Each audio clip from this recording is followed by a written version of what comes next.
Good afternoon, everyone. This is YC with YC Cooks and Bakes. Today, I am going to be making an Italian pasta shells bake, and I thought you might want to see how I make it. The first thing I'm going to start to do is to chop up some onion and add it and cook some, add it to some ground beef, cook up some ground beef and add some garlic to it. So those are our first things. I'll bring you forward. So we do use a whole onion in this recipe, so that's what I'm going to do, is just cut up a whole onion.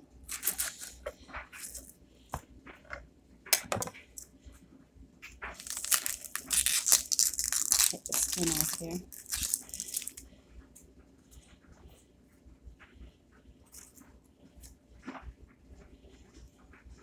If you hear loud noises, it's because we're still in the middle of doing laundry, and that's my son's laundry, and I have laundry tomorrow.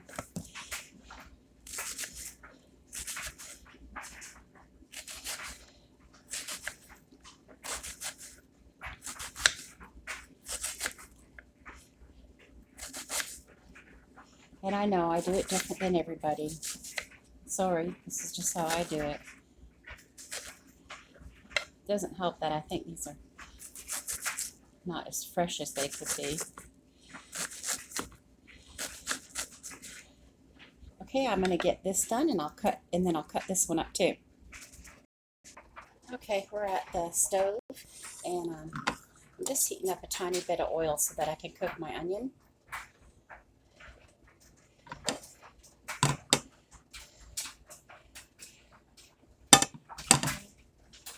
Go ahead and start this.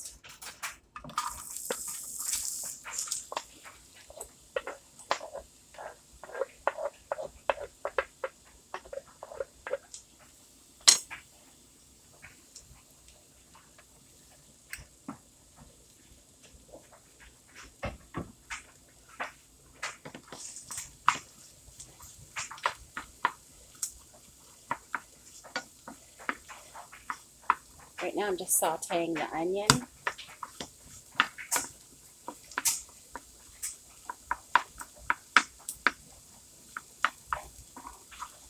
And when it starts to become a little translucent, I'm going to add some minced garlic, just until it's aroma and or aromatic and fragrant. So I'm going to put you on pause. Okay. The onion and garlic were done, so now I've added 2 pounds of the 80/20 ground beef, and I'm just cooking this now. And I will be adding, some salt and some pepper.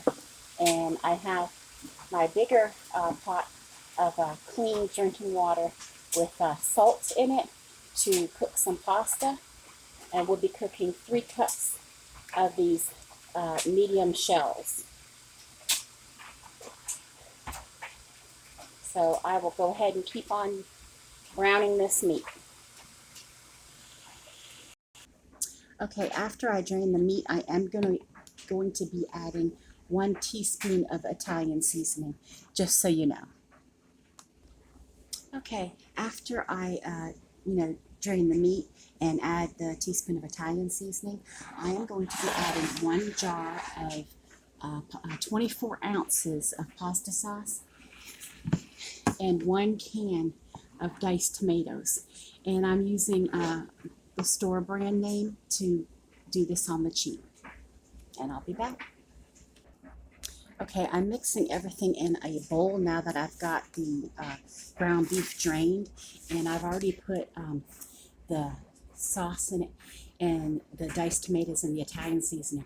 So the next thing if your frying pan's big, you can put everything in that, but mine wasn't that big. It was just big enough for the meat and the onions. So I've, started using a bowl. The next thing I'm going to put in now is, I think it's 4 ounces, isn't it? Yeah, 4 ounces of mushrooms and stems. Okay, so that's my next ingredient. And don't worry, I always put everything in the description for you. If you're new here, please know that I do put the recipes in the description.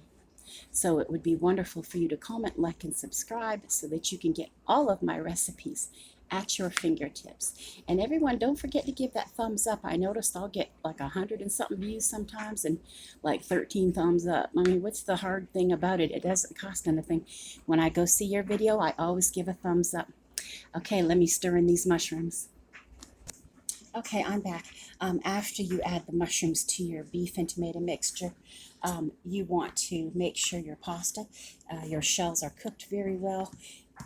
Just kind of al dente, because you know you're going to be putting this dish in the oven too. So, but make sure they're drained well is what I meant to say. And this goes into the beef and tomato and mushroom mixture. So I'm going to stir that in right now. Okay, after you get it all combined with the pasta, you put it all into an ungreased 9x13. Okay, and then you want to wash and cut in half some tomatoes. They can be plum tomatoes or cherry tomatoes. And today I'm using cherry tomatoes because that's what I could find in the store. And I'm just cutting them in half and putting a few sporadically on top. And then we are going to grate some cheese.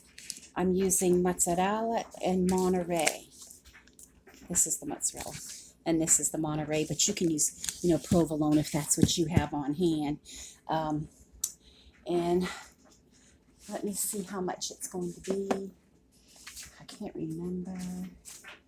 Okay, I'm going to do 3/4 of a cup for each one, and that will be, you know, put on top of this. Okay, and I'll be back after I wash some of these cherry tomatoes. Okay, I'm back. I just wanted you to see what it looks like with the cherry tomatoes cut on top of it. That's what it looks like before I put the cheese. And I just want you to know that this goes into a 350 degree Fahrenheit oven for 25 to 30 minutes. And this recipe was submitted to Taste of Home by Carla Johnson from Montana. And I thought I would give this recipe a try for my family because it looks like one, you know, that we would really like. So I'm just going to sporadically put this cheese on it. And then I'm going to put it in the oven for, I have a lot more to go, 3/4 of each brick, but 3/4 of a cup, I should say. But I basically kind of cut the bricks in half. Okay, you will see the finished product at the front of this video, and I will let you know if we do not like it, but I'm assuming that my family is going to love this. We like pasta dishes. So I hope you have a great night and a great weekend. Bye-bye.